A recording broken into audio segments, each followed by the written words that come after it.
And good evening, wherever you are.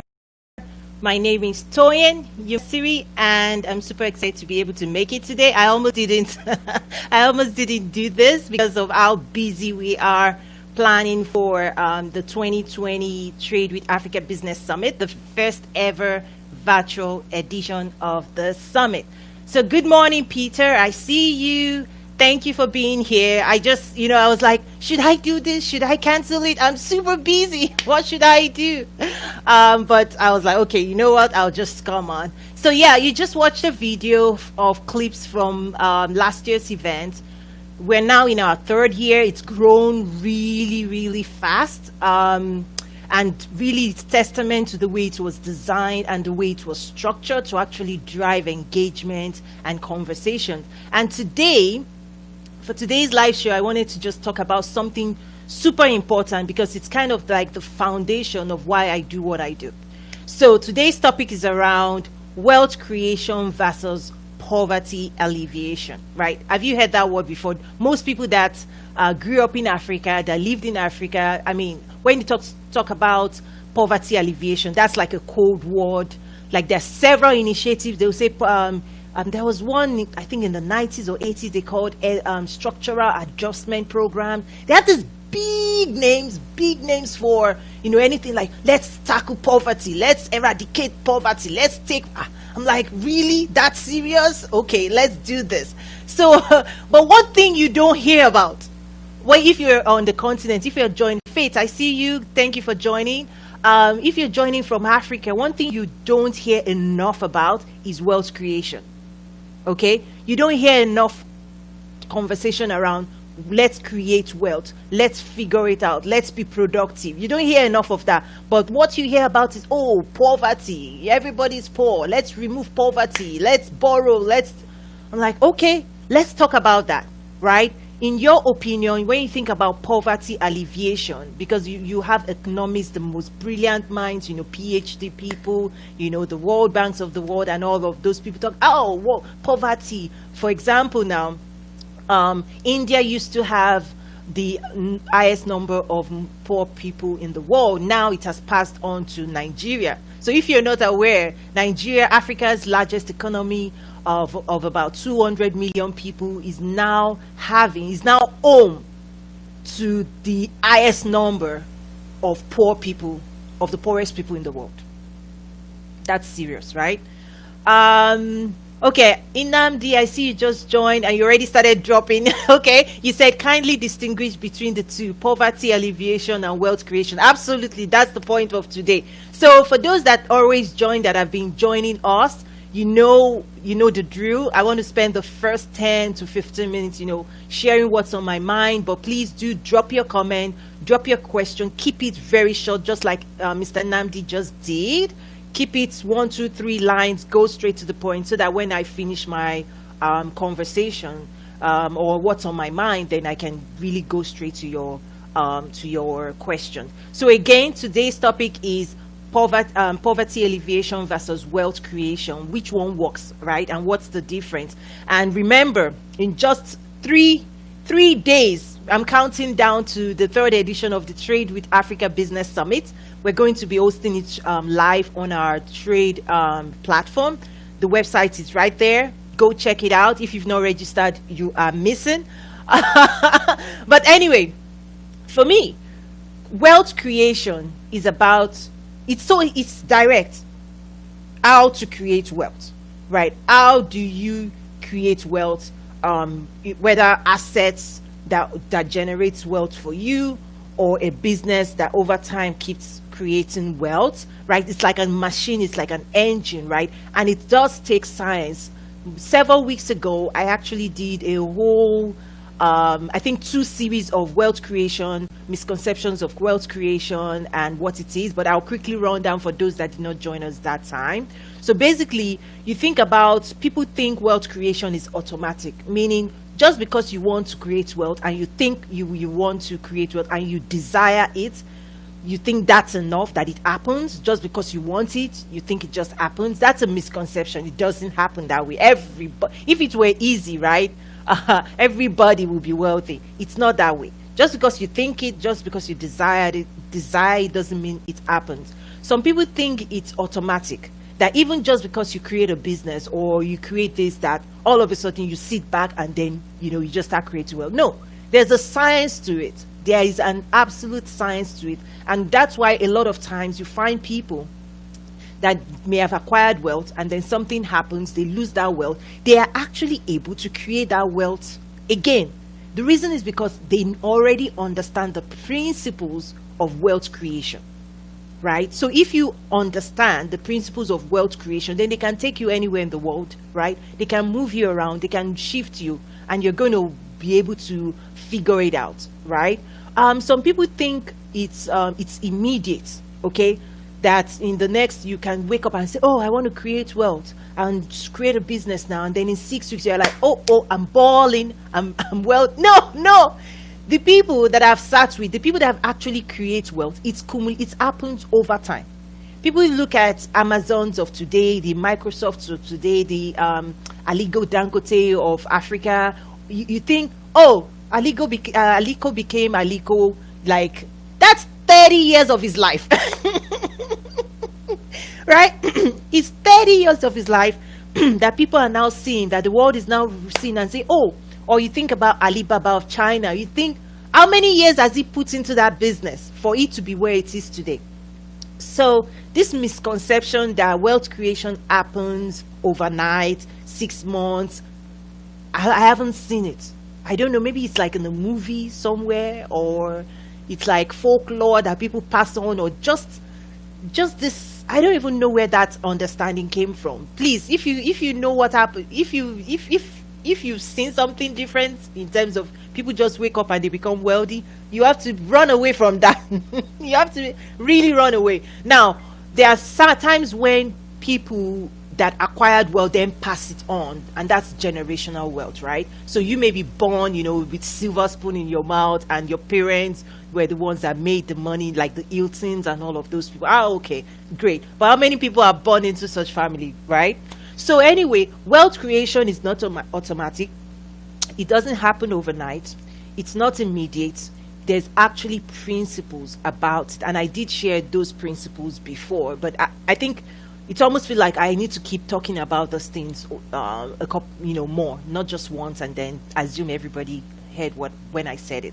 So anyway, poverty alleviation on the other side is this mindset that you identify a group of people that are poor, and you come up with structural programs, usually driven by economists and money managers and all of those people and policy people, thinking, oh, we have 10 million people, how do we alleviate, remove poverty? The reality is, in my books, you don't remove poverty, you actually inject productivity. Like, you look at the people and say, how can we help them to become more productive, versus let's just keep them handicapped, mentally handicapped. Like, you assume that, oh, they don't know they don't have the mind to be able to grasp the understanding of wealth creation, and you just treat them as, oh, these people are so poor, let's just figure a way out to keep feeding them and taking care of them, because we don't trust that they can create wealth by themselves, or they can be a productive force. So for me, it's just like the analogy I would use is, if you walk into a room and it's dark, you don't say, let's chase the darkness. You just turn on the light. Like, you introduce light, you introduce knowledge, you introduce understanding. That's how you actually alleviate poverty, is that you create wealth, you teach people to be productive, you educate them, you teach them the principles of wealth creation. That's what China did, right? When you see China today, right, China wasn't like, oh, foreign aid, people help us help. No, China got to a point, they probably got frustrated, like different parts of the world, like Chile, Vietnam. You hear all those stories. Those are the things that people in those regions have actually educated me on, is that until we woke up and say, hey, we are not going to be the doormats and be pushed around and say, oh, third world country. We actually want to go and learn this principle. What do the rest of the world know that we do not know? What are the rest of the world doing that we are not doing? Why are we in this state? And once they grasp those principles, oh my goodness, they run with it. Look at India. It's the same thing. They revamped their education system. They focused on sciences. They talked about technology, innovation. They actually started producing and saying, hey, technology, we want to be the technology headquarters of the world. We have acumen in maths and science. We want to be the best. And guess what? If you want to go to space, if you want nanotechnology, if you want all this technological innovation, India would be that for the world. And China said, hey, we will be the factory of the world. We will provide value. You just give us the opportunity, we will do. And that's what wealth creation is. It's about productivity. It's about value creation. It's not about charity, right? You know, poverty alleviation is more about, let's help these helpless people. They are helpless, right? Versus they are hopeless. Let's just give them something to just keep them, you know, floating, and 3 square meals and all of that. Don't get me wrong. Charity and poverty, it has its place in the world, no doubt. I'm frankly, right? So I'll be the first person to say that. But when you go out and say 1 billion people in Africa, and you can write a piece of paper and you can slam and say 1 billion people of Africa are all poor, that's like fallacy. Like it's so false. Somebody needs to put them in jail. I'm telling you. You think about 1 billion people, and by 2050, there's going to be 2 billion people. In fact, if you look at the numbers, you see that all the things they write about, it's what I call one side of the coin. The other side of the coin doesn't show the stock market, doesn't talk about the real estate market on the continent. They don't talk about agriculture. They don't talk about infrastructure development. They don't talk about wealth creation and what's going on commercially in Africa. And that's where, for me, that's where my focus is with the Trade with Africa Business Summit, is focusing on people that want to be a part of wealth creation, that want to explore trade and opportunities in terms of investment opportunities. I want to laser focus on that. That's my background. That's where I come in. I don't understand the world of economists and let's read the book. What I have seen, given my background, is that if you can provide value, and you can create a business and enough that you streamline your operations, where you keep your costs down and you are able to generate a product and get people to pay you for the value, whether your services or your products, and you're able to get people to pay you for your service, that's where you start creating wealth. And then the wealth grows if you can capture that transaction as many times as possible. So one thing I talk about wealth creation, it's actually you can automate it. That's where a lot of machines and computers and all of those things get in. The biggest brands in the world are fully automated, because once you can figure out which transactions work, what do people want to buy, and you're able to supply what they want to buy. The question is now, if I can make $1, what if I can serve 1 million people and make $1 from them? Guess what? It's humanly impossible to be crunching that's many transactions. So that's when you start bringing computers, right? AI technologies, like, just get them swiping. Amazon will just get us swiping. Do you know how many people swipe their card on Amazon every single day? Even if all Amazon is making is 50 cents on each product, by the time you get 50,000 people giving you 50 cents in an hour or in a week, like we like to say in Walmart, like 200 million people shop at Walmart every week, right? Once you start getting 200 million people to cross in your store or in your shop or in your online website every week, even if you're making 1 cent, if your profit is 1 cent, 1 cent, 1 million places, 10 million places, 200 million places, then we're talking. That's what, so that's what I tell people. It's like there's a lot of calculation and mechanism that goes into identifying opportunities, investment opportunities, and then building business. And it takes time, and it takes a lot of science. That's why the biggest brands actually hire the most intelligent people. You have PhD in human behavior, you have, data scientists, all crunching numbers and trying to figure out, what do people want? How can we create what people want for them? How can we sell it faster? How can we optimize our supply chain? That gets people busy, and that's wealth creation. But on the other side, You think about poverty alleviation, you just say, oh, these people, they are not productive member of the society, let's give them handout, let's give them this, let's give them that. There's a place for it. But the question I have for the people on the call, like watching me right now, is where do you want to go? Where do you want to focus your time? Do you want to pursue wealth creation, or you want to sit back and wait, hoping that one day somebody will come and help you? And that's another thing that I kind of, sometimes I feel like I think differently than most people. So let's talk about politics. Politics in Africa, for example. Let me even narrow down and be specific. Let's say politics in Nigeria or in Ghana. Do you know, from my perspective, how can 200 million people submit their mind and their strengths and their acumen and think that, let's say, 1,000 people in the ruling class will save them? Okay, let me try and explain what I mean. If you were to count the ruling class, the politically ruling class in Nigeria or Ghana today, count your governors, count your House of Representatives, senators, count everybody in the government ruling, count all of them individually, they cannot be more than 2,000 people. Okay, let's just give it to them. Let's say they are 5,000, and I know they are not up to 5,000. The entire political ruling class in a country like Nigeria cannot be 5,000 individuals. You think 5,000 individuals would rescue 2 million people? And that's why a lot of times when I see people sit back and say, oh, Abuja this, Abuja that, oh, the president hasn't done this, the governor. It's a mindset that is telling you that you are actually outsourcing the gift God has given you to go and solve and create wealth for yourself. Okay, I'm trying to find a way, the best way to dissect and explain this, because if I can explain it really well and you get it, you're going to jump out of your chair and you're going to stop pointing fingers at any government. Because the truth is, the 5,000 ruling class in whatever country, yes, they should be creating enabling policy, no doubt. But the reality is, if you can mobilize yourself in the private sector, you should actually be the ones lobbying them to do what you want them to do.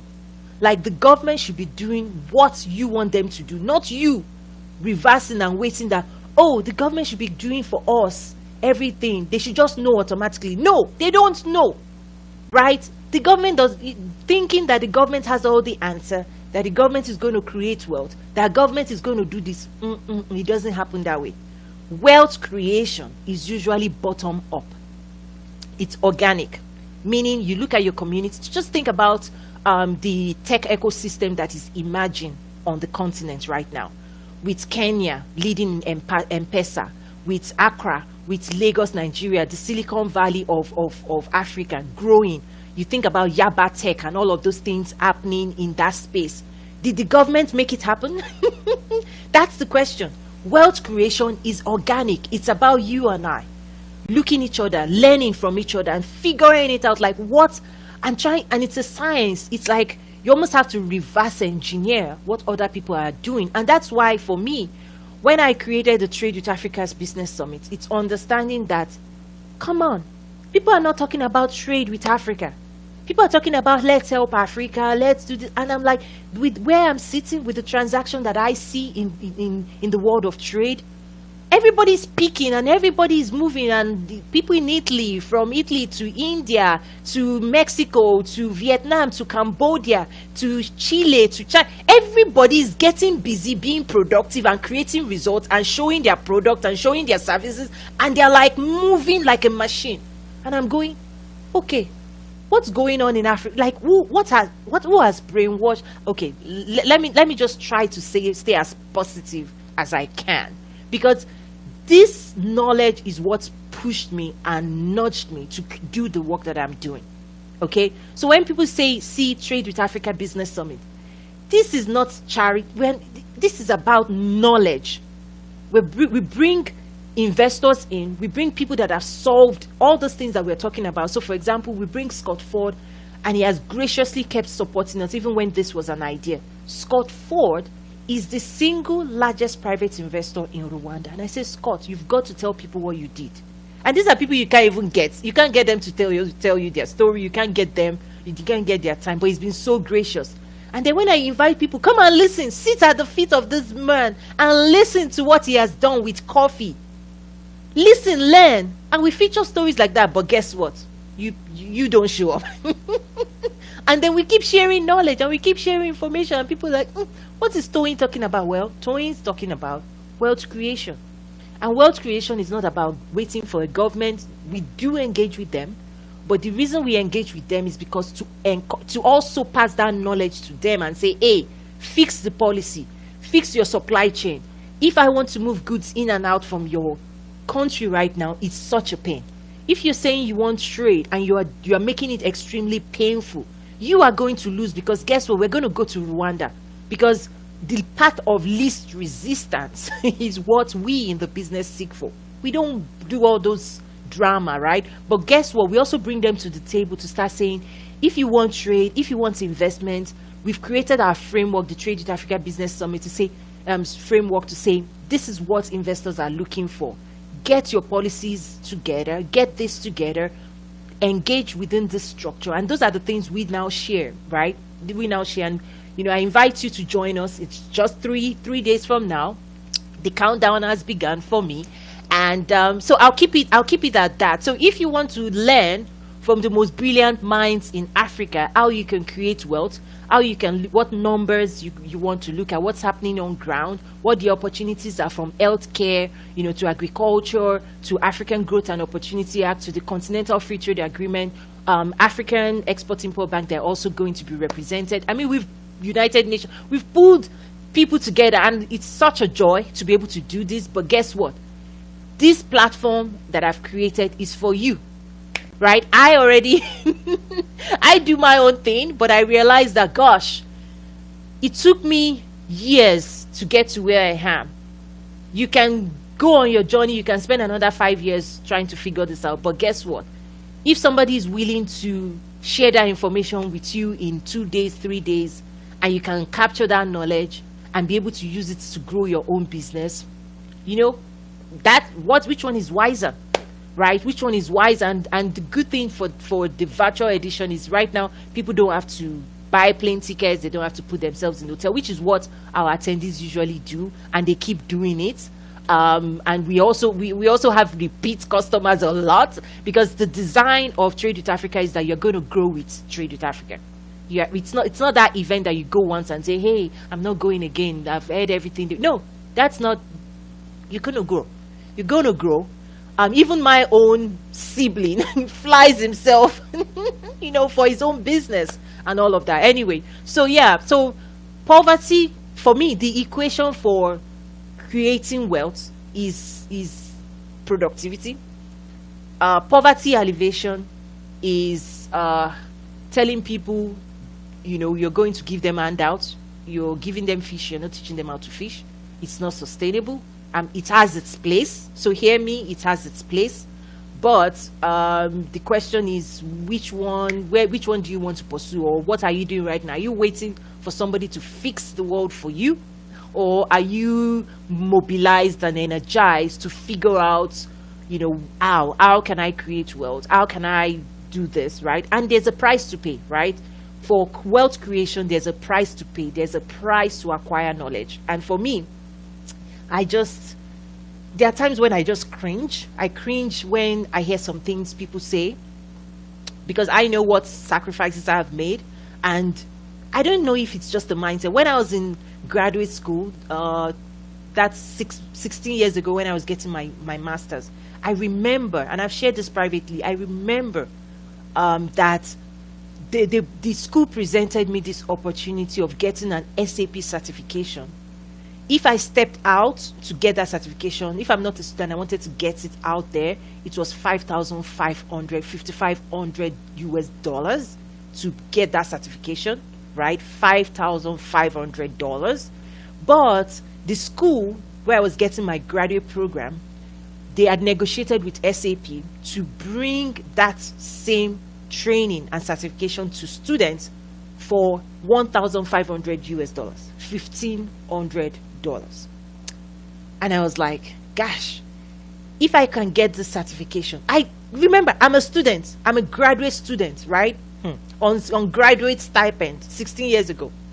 But I realized that I have to have the certification. I have to. It's going to set me apart in the industry. I'm an international student. I'm an immigrant. I need skills that when it goes on my resume, like they're like, oh, we want to hire you, Toyin, just for. I needed something different. And guess what? I actually went ahead and borrowed. Now, there are times when people do consumer debt and all of this. No. When it comes to going to school, acquiring knowledge, setting yourself up for success, there's a different mindset. There's a different, a lot of the wealth, they use wealth to create more wealth. The wealthy people, they use wealth to create more wealth. So for me, I don't know where that wisdom came, but I took that big giant risk and said, when I get this job, I'll pay it back.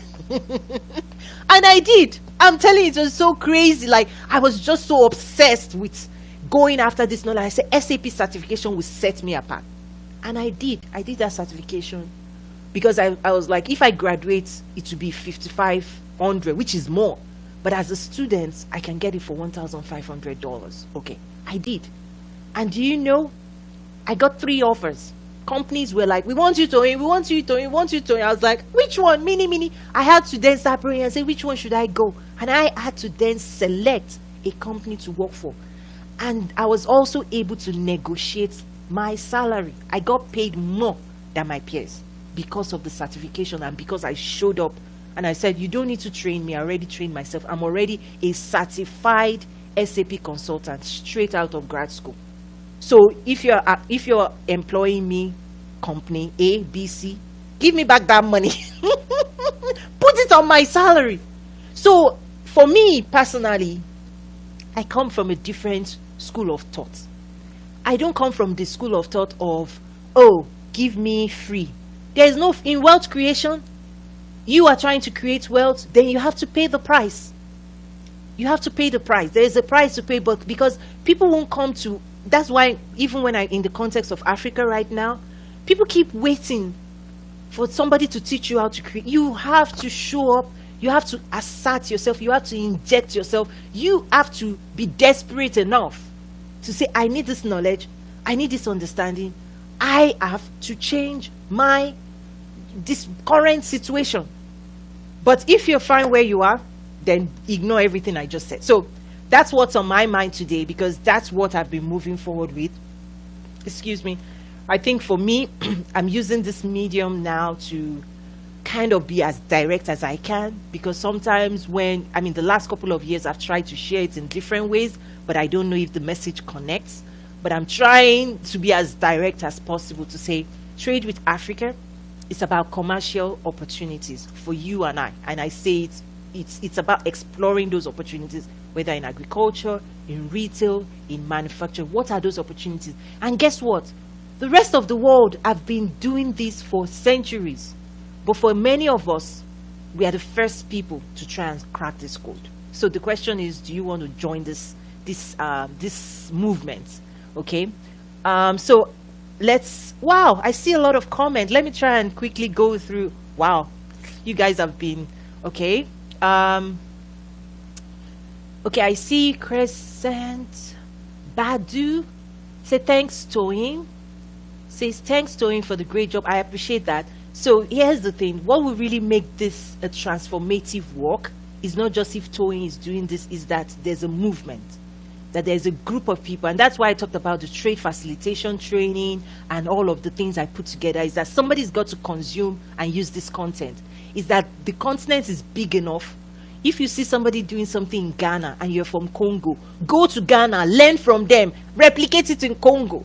If you see Kenya doing something great in technology and mobile e-payment, go learn from them, replicate it. I mean, for example, one of our speaker, Inyoluwa Abodeji, oh, that guy is phenomenal. He's like, last year we gave him the Innovator of the Year award. When Mark Zuckerberg visited Africa, Mark Zuckerberg invested $24 million in his business. So this guy is a serial entrepreneur. He was a co-founder for Andela in terms of human capital development. He was the co-founder for Flutterwave, which is the PayPal for Africa. That's the payment solution that Uber uses in Lagos. So the taxi driver doesn't use PayPal. PayPal is behind when it comes to Africa, right? Flutterwave, Paystack, those are the people driving innovation in that space. So Inyi is going to be speaking to us, and I'm like, Inyi, you're going to talk about wealth creation. That's what I put there. You've worked with investors, you have strong backing. What are you doing? What are you solving? What do you know that other young people? And Inyi, I believe, is under 30. So nobody has any excuses. So thank you so much. But guess what? This work would create more impact if you all acquire the knowledge that we're sharing and use it. Okay? And that's why I also created a community to support you through that journey, because wealth creation is a journey. You're going to have a lot of questions. You're going to need a lot of contacts. You're going to need a lot of resources on that journey. So that journey is not something you can capture by yourself. So that's the central theme of my work. So thank you so much for that. Okay. Yes, recycling, absolutely. Thank you, Peter. Okay, how do we create wealth from poverty? Knowledge. So here's the thing. I'll just even give you my own experience, right? I worked in corporate America, for over a decade, doing work, right? But the day I left, remember last week I talked about moving from corporate, shifting from corporate to entrepreneurship. So I made that shift. But the day you step out of corporate America, the only thing you're stepping out from is what's here, the knowledge you've acquired, right? It's not one uncle or one person or one this. No, what's between here is the knowledge you have, your network, your understanding of the way. That's what you actually need to create wealth. But somehow, people don't value knowledge enough. People want the byproducts of knowledge. Wealth and money and all of, they are byproducts. Money is what you create. Do you know money is being printed? Money doesn't just show up from heaven. No, it is being created and it's circulating in your economy, right? The central bank circulates it, but the way it changes hands is when you create value enough that somebody is willing to pay you for that value. And that's what is about wealth creation. The more people you can serve with your skills, with your talents, with your knowledge, that's how you create wealth. So poverty, you can only be poor in your mind. Somebody should tweet that. Poverty starts in the mind first. If you can clear the cobwebs in your mind, and you can start seeing the world from a place of understanding, and you can start seeing people differently, and you can start acquiring knowledge, that's the way, the day you start removing that mindset. So for me, wealth creation begins in the mind. It's what you know about the world and how you see the world and how you see the mechanisms of the world. And I tell you, the people that are wealthy, they know that, but they're not going to stop and come and teach you. And that's why I also joke, if this were Trade with China Business Summit, how many planes would the Chinese government send? So, but when you think about, my own people, do you value the knowledge about creating wealth? Because guess what? The other thing about wealth creation is it's not for the lazy, right? You have to roll up your sleeves and get to work. You've got to get busy. All those times you are tweeting on Twitter, you better be tweeting your business, because that's about social. I hope you're using social media to move yourself forward and just versus wasting your time on social media. I mean, that's another, sometimes, Toyin can be the big sister that is like, she calls it out as it is. Sometimes people say, Toyin, there are times when it's diplomacy, when I'm having certain conversations privately, it's about diplomacy, it's about this. But when I'm talking to my people watching right now, I'm like, let's cut the chase, right? Wealth creation takes a lot of hard work. You're going to work really hard. When you think about running a factory 24/7, you're going to work really hard. When you think about coding and programming, you're working really hard. I mean, the work that I do, you're working really hard, but it's pride in your work, right? And you're seeing the results, and you're impacting lives, and you're making a difference for yourself, you can see the joy, you can see the movement, you can see what you're producing, right? On the other hand, you can fold your hands and just say, you know what, somebody somewhere will solve my problems for me. It's just it's a decision. Okay, Inamdi says the stats are shocking when it comes to India. That India is still poor. Great, but one of the things I try not to do is I don't engage in arguments that doesn't move me forward, that doesn't advance me. Yes, you can look at the stats and say, oh, why did they say Nigeria is now leading when it comes to the highest population of poor people, and why is it no longer India? That's not an argument I want to have. The reality is there are enough poor people in Nigeria to give you concern. And if you're concerned, what are you doing about it? Yes, you might be 5%, whatever those statistics is, it doesn't matter. It doesn't change the state of your nation. So for me, I try not to engage myself in conversations or arguments that does nobody any good. The question is, are there enough poor people in your country that is so bad that and the question is, what are you doing about it? Are you empowering these people? Are you creating opportunities to move them out of poverty? In fact, when you think about the American system, they talk about the American middle class, moving people from the bottom to the middle class. That's where, and trying to grow the middle class. The reality is that's what people should be looking at. You're not saying there will never be any poor people. That's not what I'm saying. It's saying, can you grow a middle that actually sustains? Can you create wealth for a group of people enough that it's not just one Dangote here and there? No, that a group of people is wealthy enough that they can move. Think about China now. When Jack Ma came to Africa, was it 2 years ago? He came along with his millionaire Chinese friends. That's what I'm trying to say, is that they move together. Okay? So it doesn't really matter to me whether it's Nigeria or India. It does, but the question is, are there enough people that are too poor, that the metrics and the stats is so bad, that is so ridiculous that it's enough to give you concern? And the question is, what are you going to do about it? Because you know those people in your family, you know those people in your extended family, in your community, right, that these statistics apply to. And the question is, how do you see that, and what is your role? Thank you, James.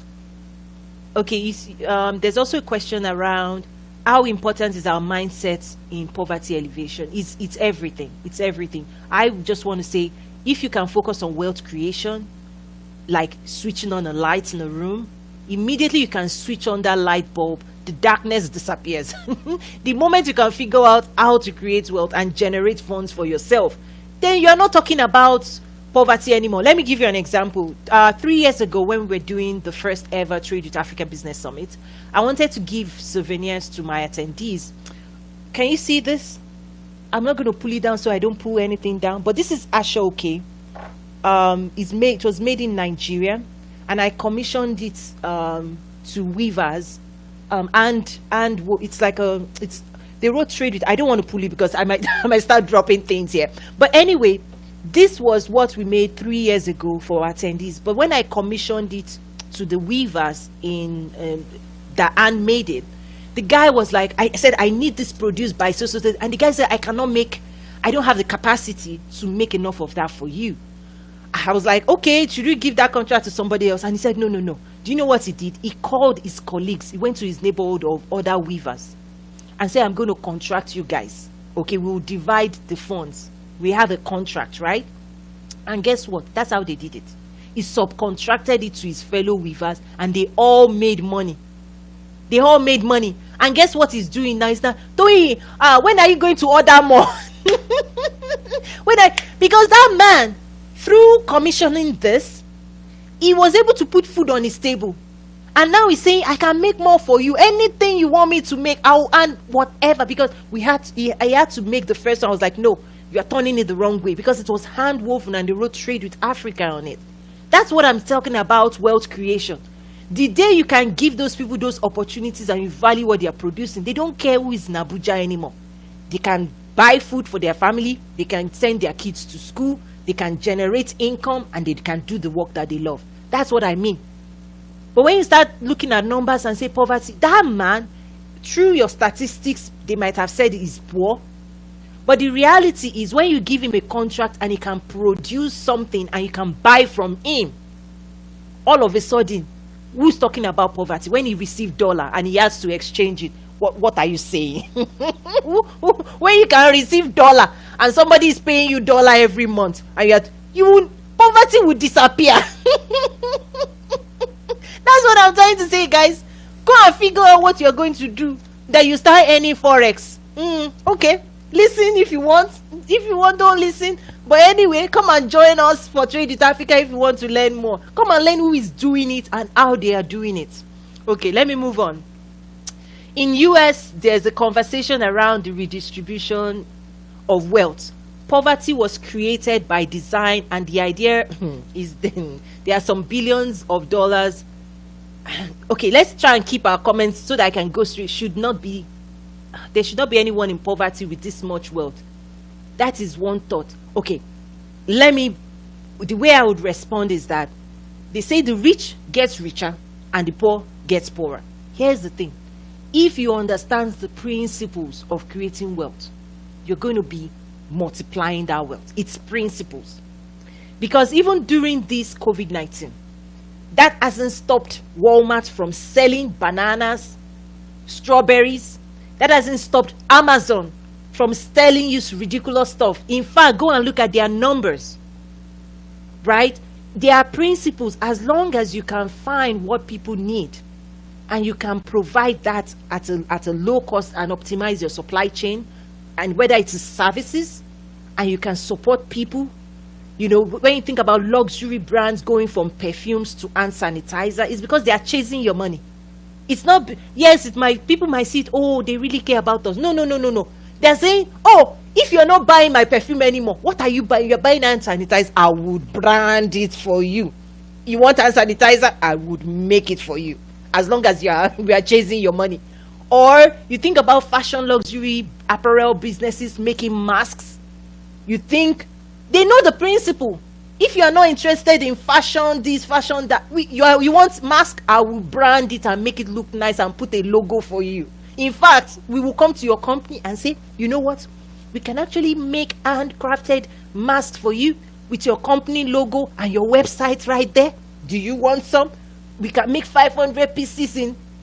That's what I'm talking about. It's the principles. It's understanding what the pain points of people you're hoping to serve, what their pain points are, and making sure your services and your goods are aligned with their needs and you chase them around. Meaning, people's needs have shifted. If you don't shift your business, and that's why I also taught the business development training. I don't know if people should start with that. If you're thinking of going into business, start with that, because there are some foundational things you need to understand. So, you know, the wealthy would always create more wealth because they understand the principles. They will throw money at it and they will rake. So times like this with COVID-19, the wealthy, they are sitting behind with their money managers, with their accountants, with their people, and they are crunching the number and saying, hey, how can I double this thing? But in the same period, the poor are getting poorer because you are in a very, the state of mind is more dear. And that's one of the things I try to tell people, and that's what I try to do is, during COVID-19, guard your mind. You know, I had the opportunity to cancel Trade with Africa Business Summit, but I was like, you know what? No, we're moving forward. This conversation is so important. We're going to use whatever means we have, make it virtual, make it we're going to move it. We're going to move we're going to keep moving forward because there are principles. The people I'm hoping to serve did not disappear. They are online. It's in the middle of COVID-19 that I started this live show, and I can reach people. So people didn't just disappear, right? The people you're trying to serve, they didn't disappear. They just shifted. So for those that are creating wealth, they are going to chase. We're going to keep following you. Wherever you go, I will follow you. So it's a mindset. I think if you tell me, okay, Toyin, we want this, I'll say, okay, yes, I'll do it for you. So it's a different mindset. Okay, I'll move on. Victoria said, Africans need to tell a true story, a true Africa story. Yes, but first begin with the story we're telling ourselves. Okay. So there's a question here. Okay, not all economists are focused on poverty alleviation. China, India, and Singapore, for example, applied economic solutions rigorously with focused leadership. True. In the past as well, I've shared stories about Chile and what Chile did in the late 80s, I think late 70s, early 80s. If you just go and Google Chicago Boys, economists know that story of the partnership Chile. They were actually under a dictator. The partnership they had with US, and they sent, they called them Chicago Boys, but they sent some men to study in University of Chicago and under the foremost economists at that time, and the agreement was that they would return back to their nation. When they returned back, they were strategically positioned in the cabinet, and they implemented the policies that they learned. And fast forward to today, Chile is one of the most productive nations on the earth when you think about their population to their output from a trade number standpoint. Just go and research that. So that's absolutely true. Again, there are principles of creating wealth. And today, you and I eat bananas from Chile, we eat products from Chile, and it's about productivity. They are producing so much. They are producing so much. So it's all about productivity, not just gimmicking numbers. It's about actual movements within a nation. Okay. Toyin initially highlighted a strategy to create wealth in their country. We need to use agriculture and natural resources as business to create wealth for Africa. We have absolutely, again, what I talked about, wealth creation, just because you want to, when you desire it, now you need to go and learn. And that's where Trade with Africa Business Summit comes in. We've brought the right people that can teach you what you need to learn. So if you want to be in the space of agriculture, you need to understand that the agricultural value chain today on the continent is broken, because the agricultural land mass is in the rural.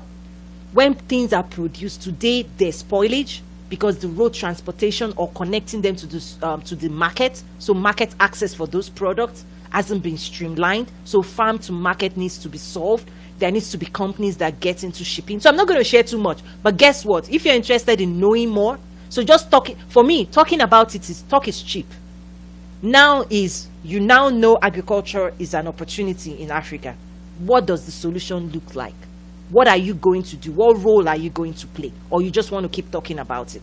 That's the difference between my work and whatever else people are doing out there. Talk is cheap, my people. Talk is cheap.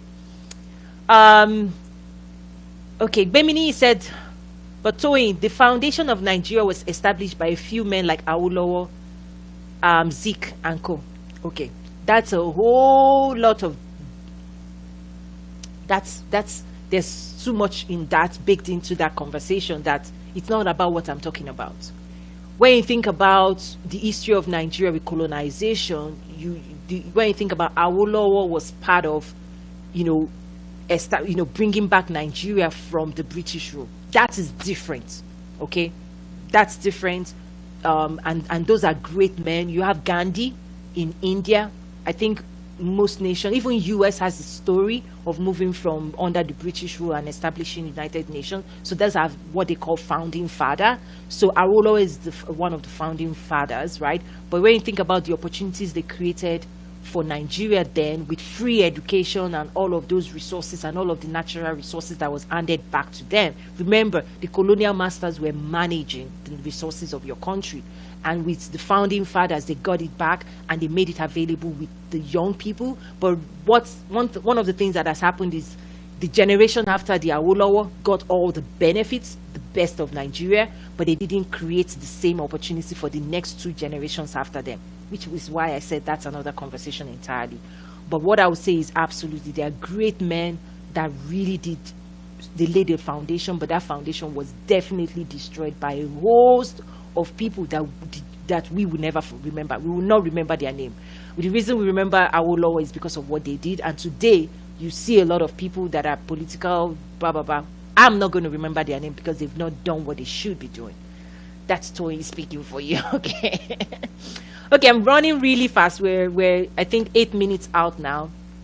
Government must create, Bimini also said government must create an enabling environment for the bottom up to happen. Yes, again, but are you waiting? What if they're not doing that?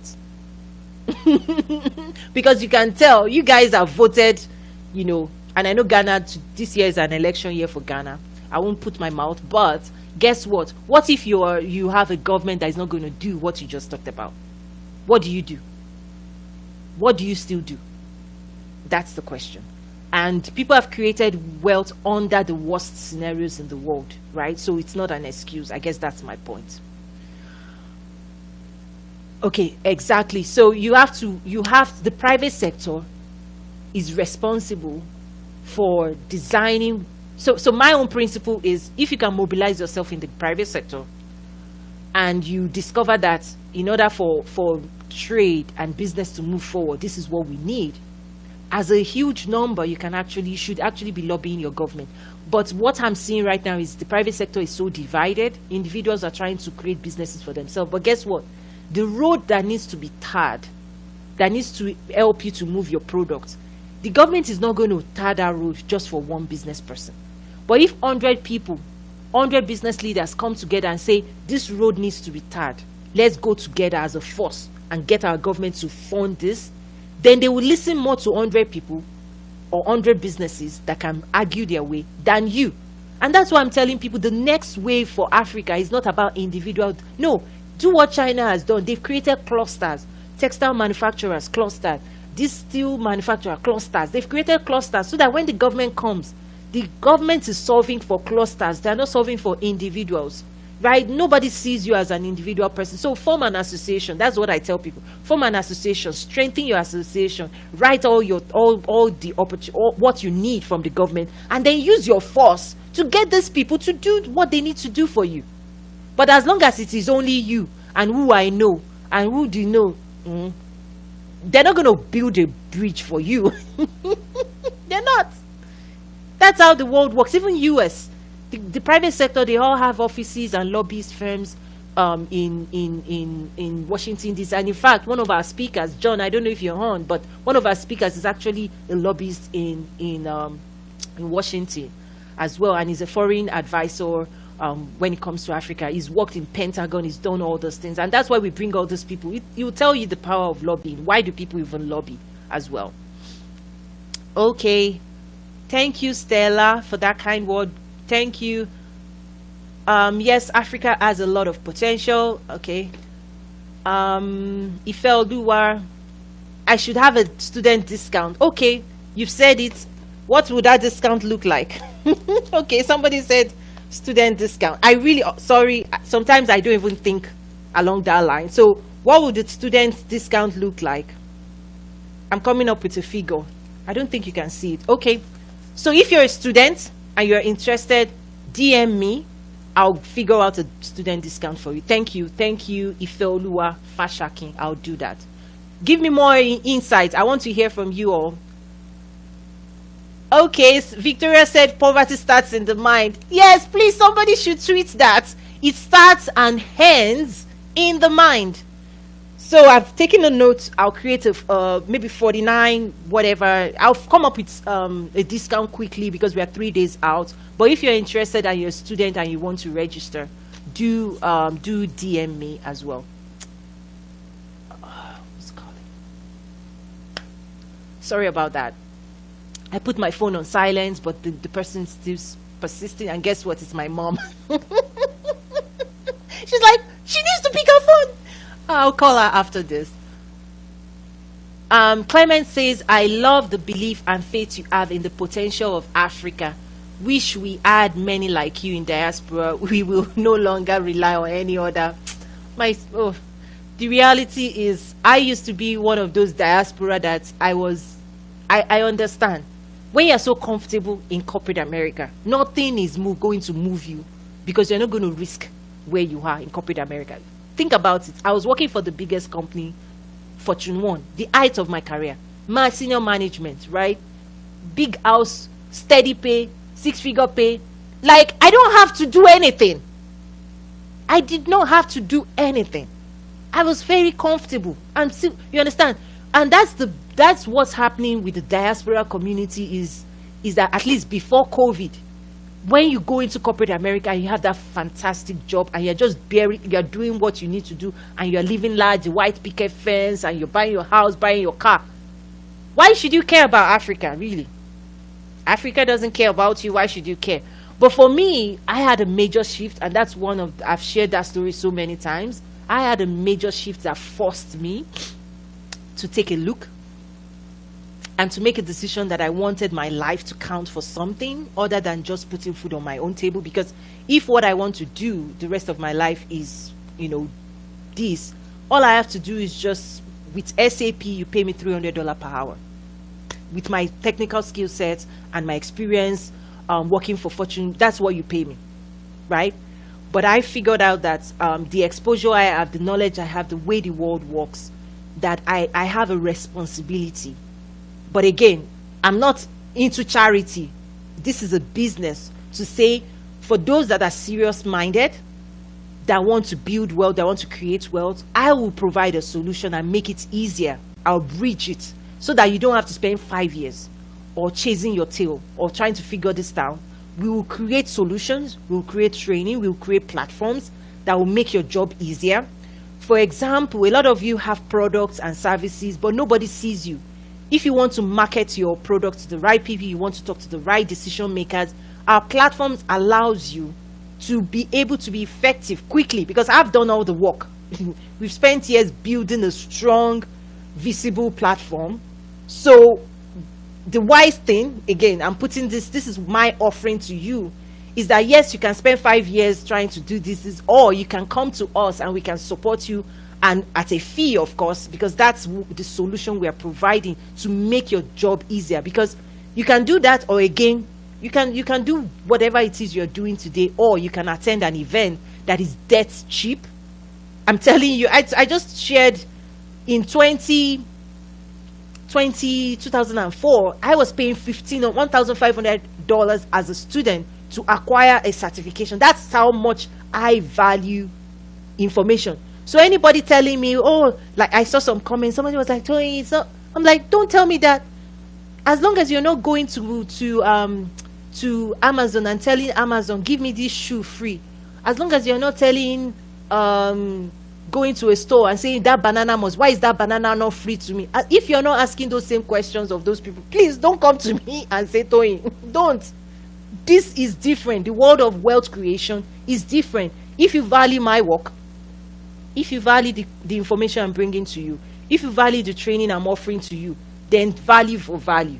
That's the world of wealth creation, because that's what we're also going to teach you to be able to do for others. As you're creating your business, hopefully you're not expecting people to start coming to you and say, oh, why is your business not free to us? No, we're going to teach you how to say no. We're going to teach you how to demand your value, because that's what I am doing right now. We're going to teach you, because, and I've seen results, the feedback we get, I mean, so many people tell us, I'll say, if you follow the 5 steps of our business development training, you have to follow all 5, because if you do the first 3, you find customers, you provide value, but you don't do number 4. Number 4 is about your business modeling. Then all those 3 is charity. You've created value, you're serving people with solutions, but you've not figured out how to demand them to pay you for the value, for what you invested in creating that value. Then you don't have a business. Sorry, you're in charity club. And that's what I'm trying to tell people. In wealth creation, you need to know who you're providing value to, and you have to demand what you want back in return. So that's the same thing that we are doing as well. Anyway, let me quickly run. We're out of time, but I see a few more comments.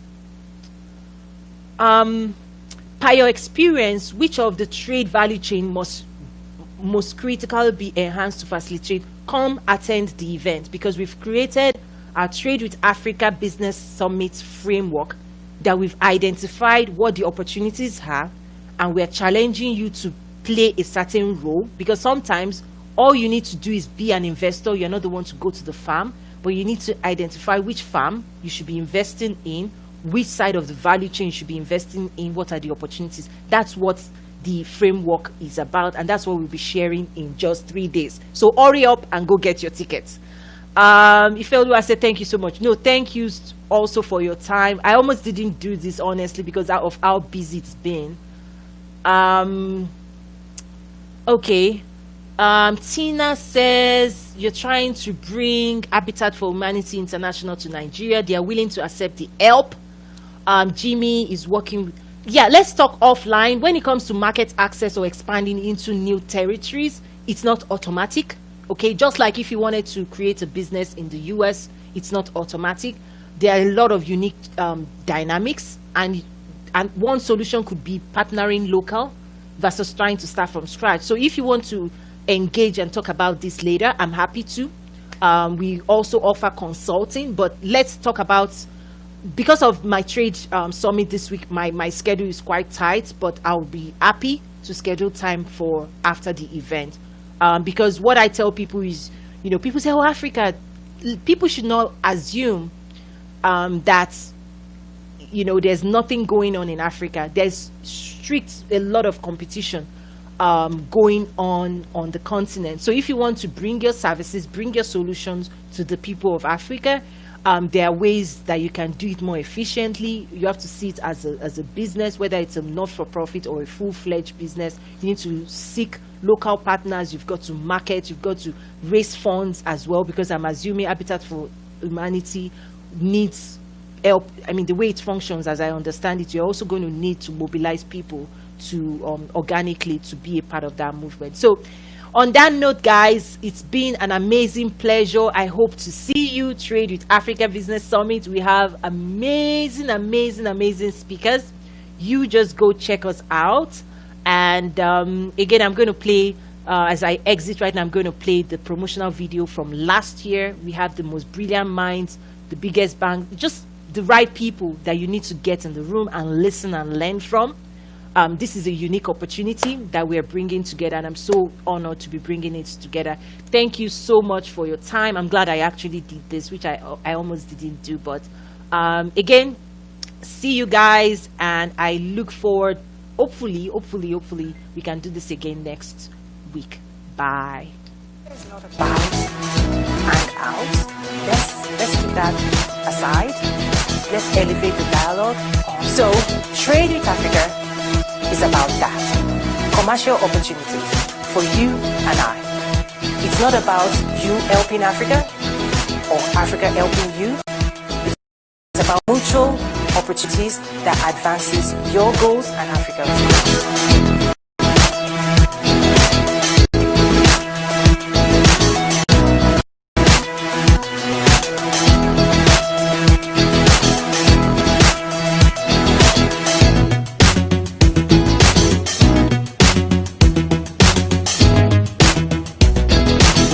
Sell energy, technology, right? Things that would power productivity on the continent. Okay. It is my belief, therefore, that over the next 20 to 30 years, the impact that trade, finance, and the expansion of value chains will have on Africa's development agenda must be underscored. These are African consumers. These are the brands they like. So why aren't we there? Why isn't American business there in full force? Why aren't we doing light manufacturing in Africa? We're manufacturing and shipping these goods there.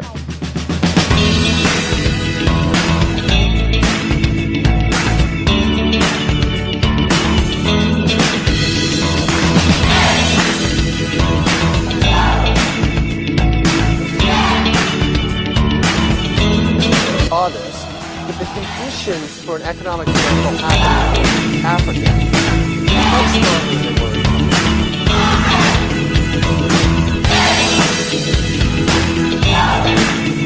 That's the kind of question you should have posed to the commissioner. You know?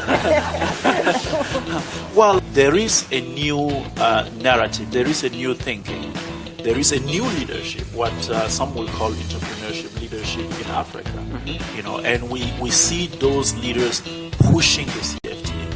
It's very important because it signals a a paradigm shift.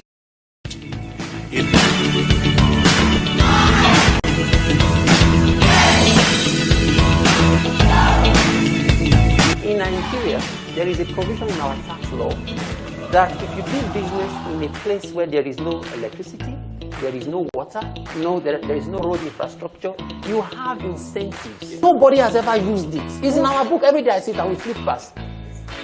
Nobody's true. No roads, no water. It's there. It's there. It's in our law. They have not revised it. Okay.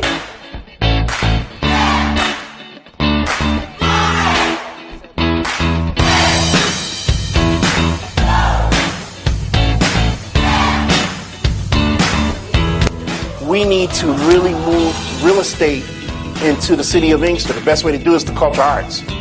First thing we did, we put up 2 murals in the city. We put this the case in front of a room full of Black Americans. This is your home. He appealed, bring your skill set. And I think more of that has to happen, and we have to have first and second gen folks actually do that. Come with me so that we all can contribute to this new area and benefit anyways. So I want to know what is the power of the woman in Africa within the context of informal sector of trade in Africa. Women dominate that market. The informal. I hope you learn from our panel, from the ambassador, and most importantly, I hope and pray that you did a great job of networking and getting to know one another, because